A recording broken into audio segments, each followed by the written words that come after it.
Hi, my name is Dexter Vallis. I am the CEO and managing consultant of a consultancy called Valma International. This is a consulting firm which I started 21 years ago in January 2000, just as we transited into the next millennium. So, in some ways, this millennium baby has become an adult at 21 years. Now, at this consultancy, we offer a large number of corporate training programs in the area of behavioral sciences and soft skills. We are also coaches and we offer consulting in the area of human resource management. The reason I'm here today to speak to you is to tell you about something that has been rather miraculous in my journey, especially over the last year during the lockdown, thanks to the pandemic of the coronavirus. Now, as most of us were wringing our hands with the agony of this situation, I too did.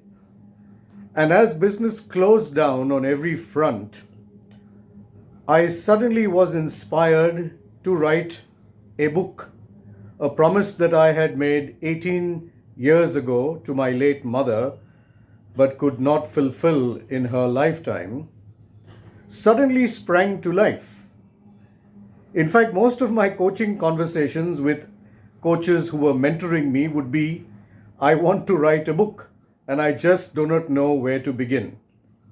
And suddenly, quite out of the blue, a book idea floated to me on the wings of a butterfly. And this turned out to be the first of my 9 books that I proceeded to write from May 2020 until December, the very last day in December 2020.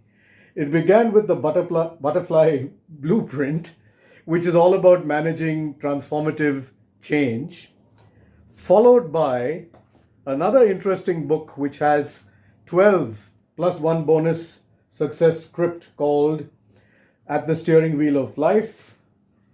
And then, courtesy, the lessons we learn on the actual road translated to the road of life, which I call the code of the road, which is all about navigating the traffic lanes of life, followed by an interestingly titled book called Connected to Soul, which is all about actually connecting to the soul of why we are here, which is purpose, how purpose drives our life, and how we need to look at what is exactly the purpose of our lives.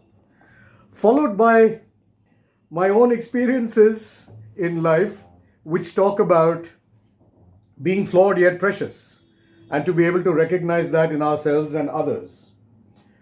And then we have leadership imperatives for living and leading beyond 2020.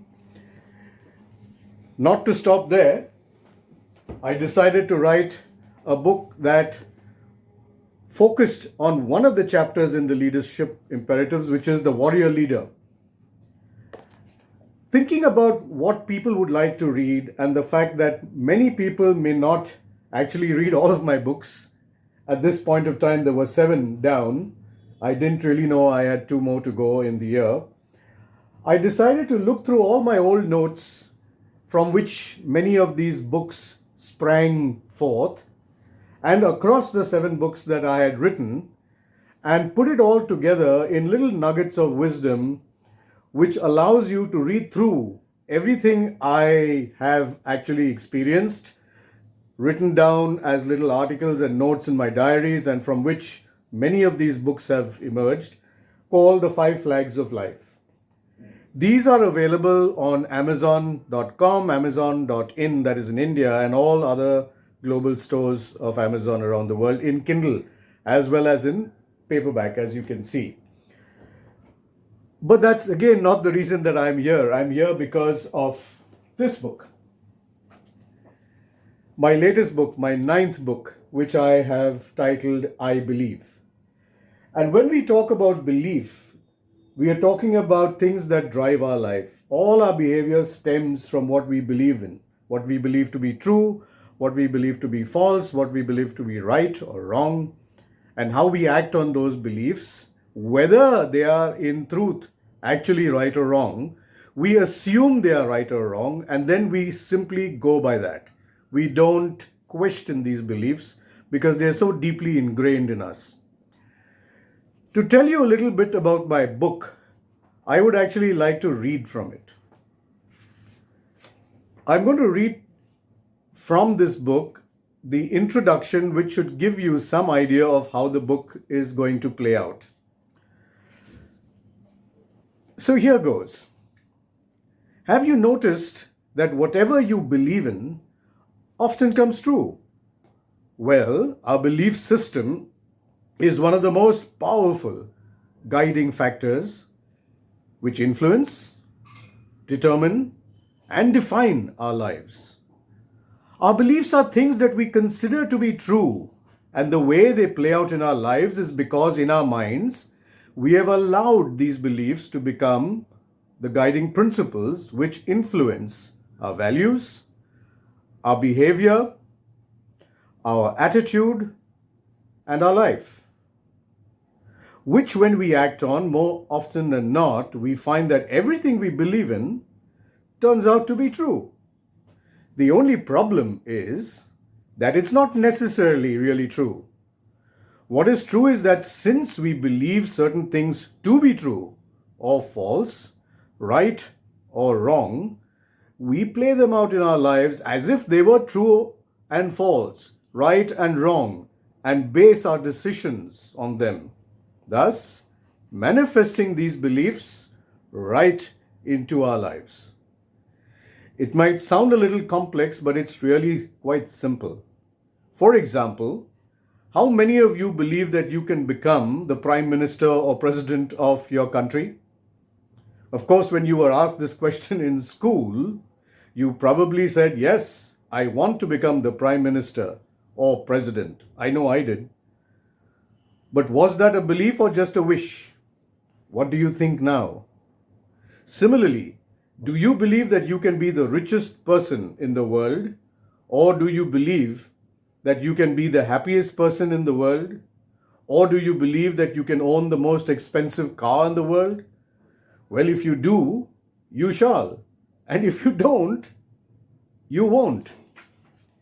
Beliefs are the bedrock of our behavior, drawn from how our choices and decisions are influenced by them.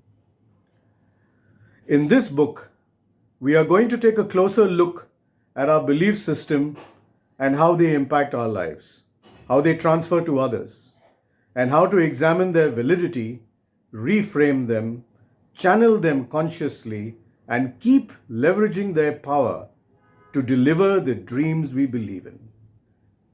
Just so you know, these are the seeds you sow. Well, ladies and gentlemen, I hope you enjoy reading this book. I hope I have given you some kind of taste of what is to come. Do let me know once you pick up the book and read it, how this book comes across to you. And how do you think you can use this book in your life? Look out for a case study at the end of the book, which will help you find how these belief systems work in other people's lives and what could you recommend that they do with their beliefs in order to turn around their lives and the businesses they manage so that both they individually and collectively as an organization can be successful. Maybe there are some lessons for you too in that. And I'm sure after reading this book, when you look and re-examine your beliefs, you could look at what are the empowering beliefs that you have which you may not be leveraging, and what are the limiting beliefs that you have which you are actually accentuating, which would only serve to block everything that you attempt to empower and therefore block what you dream for. Let us not waste more time in blocking our dreams with our beliefs and get to re examining them and tell yourself that you are going to be successful. You are going to do whatever you dream that you wanted to do because you believe. Thank you.